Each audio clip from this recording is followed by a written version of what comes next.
Perkenalkan, nama saya Adriano Seran dengan NIM 321-25103 dari kelas C. Di video UAS kali ini saya akan menjawab pertanyaan nomor 1 sampai 10. Baik, yang pertama, jelaskan pengertian komunikasi dalam manajemen dan mengapa komunikasi menjadi faktor penting dalam keberhasilan organisasi. Jawab. Komunikasi dalam manajemen adalah proses penyampaian informasi, ide, instruksi, atau peran dari suatu pihak kepada pihak lain dalam organisasi untuk mencapai tujuan bersama. Pentingnya komunikasi dalam organisasi dibagi menjadi beberapa, yaitu yang pertama, memudahkan koordinasi pekerjaan. Yang kedua, mengurangi kesalahpahaman. Yang ketiga, membantu pengambilan keputusan. Yang keempat, meningkatkan kerjasama tim. Yang kelima, meningkatkan produktivitas dan efektivitas kerja. Contoh, manajer memberikan arahan tugas kepada karyawan melalui rapat sehingga pekerjaan dapat diselesaikan sesuai target. Baik, yang kedua, jelaskan proses komunikasi dan berikan contoh. Komunikasi adalah proses penyampaian peran dari pengirim kepada penerima agar tercapai pemahaman yang sama. Berdasarkan gambar, proses komunikasi terdiri dari beberapa unsur sebagai berikut. Yang pertama, pengirim. Pengirim adalah orang atau pihak yang memiliki ide, informasi, atau pesan yang ingin disampaikan kepada orang lain. Contoh, manajer ingin memberi tugas kepada karyawan. Yang kedua, pengandian adalah proses mengubah ide atau informasi menjadi bentuk pesan yang dapat dipahami oleh penerima. Contoh, manajer menuliskan instruksi kerja dalam sebuah email. Yang ketiga, pesan. Pesan adalah isi informasi yang disampaikan oleh pengirim kepada penerima. Contoh, laporan penjualan bulanan ini harus dikumpulkan minggu depan. Yang keempat, saluran komunikasi adalah media yang digunakan untuk menyampaikan pesan. Contohnya, manajer mengirim instruksi melalui grup WhatsApp kantor. Yang kelima, penerima adalah orang atau pihak yang menerima pesan dari manajer. Contoh, karyawan yang menerima pesan dari manajer. Yang keenam, penafsiran pesan adalah proses menerima, memahami, dan menafsirkan pesan yang diterimanya. Contoh, karyawan membaca pesan dan memahami bahwa laporan harus selesai sebelum minggu depan. Yang ketujuh, umpan balik adalah tanggapan atau respon dari penerima kepada pengirim yang menunjukkan apakah pesan telah dipahami atau belum. Contoh, karyawan membalas, "Baik Pak, laporan akan saya kirim hari Kamis." Yang terakhir, gangguan adalah segala sesuatu yang menghambat atau mengganggu proses komunikasi sehingga pesan tidak diterima dengan baik. Contoh, pesan WhatsApp terlambat diterima karena jaringan internet bermasalah. Baik, yang ketiga, menurut Anda, apa saja hambatan komunikasi yang sering terjadi dalam organisasi? Berikan contoh nyata dan cara mengatasinya. Jawab. Hambatan komunikasi Yang pertama, perbedaan persepsi.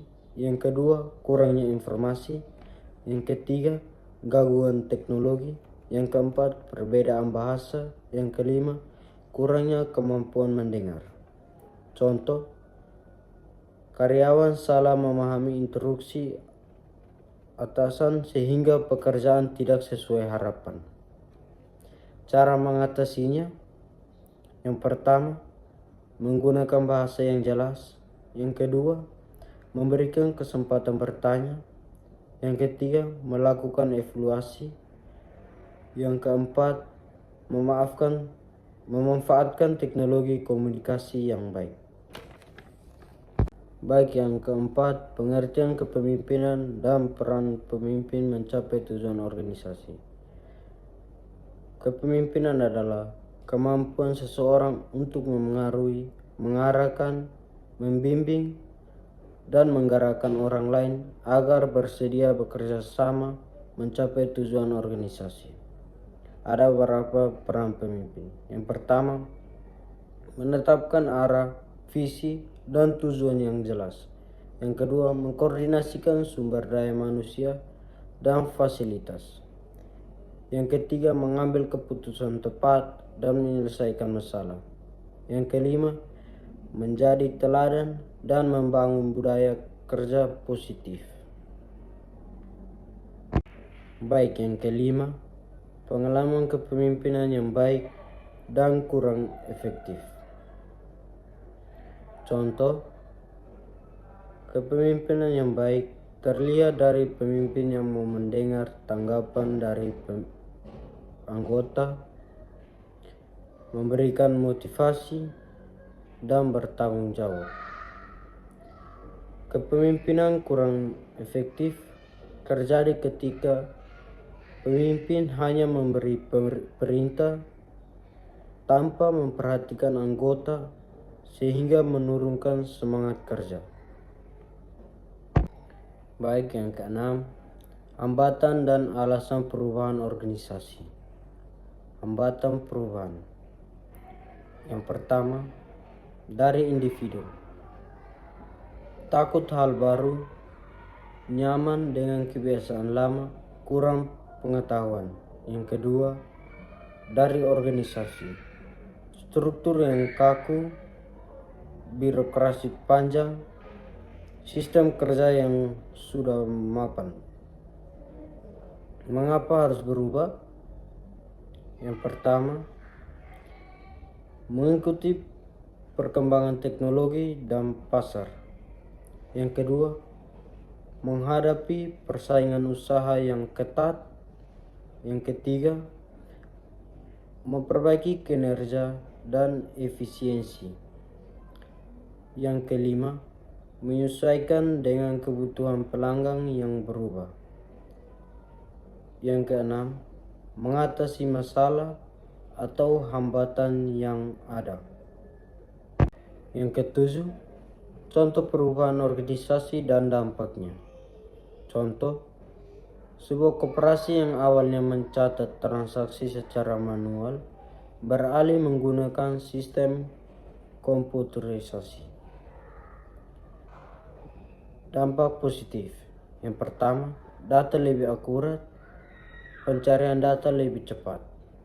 Yang kedua, mengurangi kesalahan hitung dan menghemat waktu kerja. Yang ketiga, pelayanan ke anggota menjadi lebih cepat. Dampak negatif. Yang pertama, awalnya karyawan kesulitan mengoperasikan sistem baru. Yang kedua,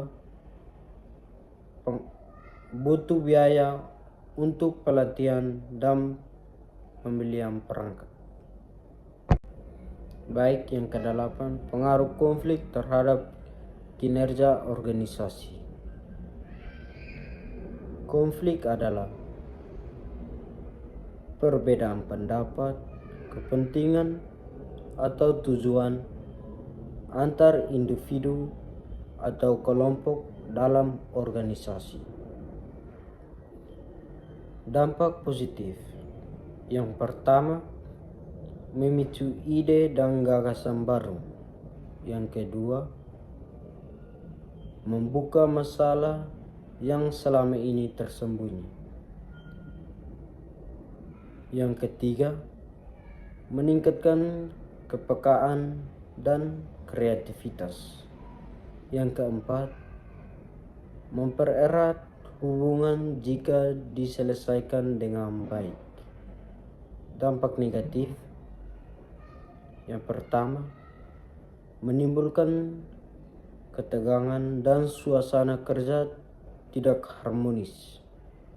Yang kedua, menurunkan semangat kerja dan produktivitas. Yang ketiga, menghambat komunikasi dan kerjasama tim. Yang terakhir, menimbulkan pemborosan waktu dan biaya. Baik, yang kesembilan, menganalisis studi kasus perusahaan mebel. Yang pertama, sistem komunikasi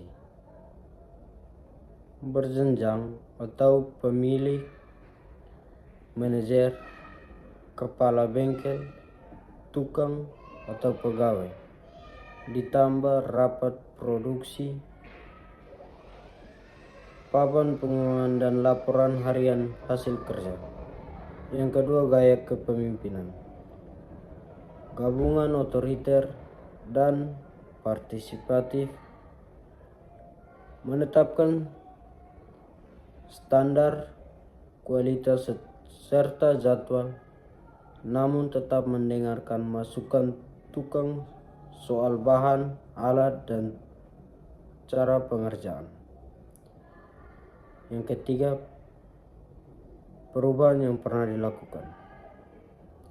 Penggunaan mesin produksi lebih modern, sistem pencatatan pesanan dan keuangan berbasis komputer, serta penerapan standar kualitas yang lebih ketat. Yang keempat, upaya pengembangan. Pelatihan keterampilan tukang, penambahan peralatan kerja, dan memperluas jaringan pemasaran. Yang terakhir, saran meningkatkan kinerja. Perbaiki alur informasi agar cepat sampai ke lapangan, berikan bonus atau penghargaan untuk hasil kerja terbaik, dan jaga ketersediaan bahan baku. Baik, yang terakhir, nomor 10. Apa saja yang Anda dapatkan dari materi pengantar manajemen selama 1 semester ini?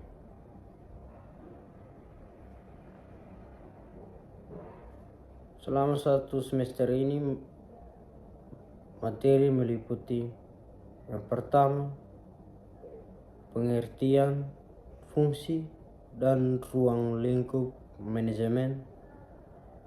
Yang kedua, perkembangan pemikiran dan teori manajemen. Yang ketiga, fungsi perencanaan, pengorganisasian, pengarahan, dan pengawasan. Yang keempat, komunikasi dalam organisasi. Yang kelima, kepemimpinan dan motivasi kerja.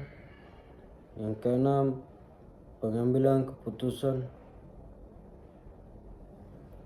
Yang ketujuh, perubahan dan pengembangan organisasi. Dan yang terakhir, konflik dalam organisasi. Saya Adriano Seran, sekian dan terima kasih.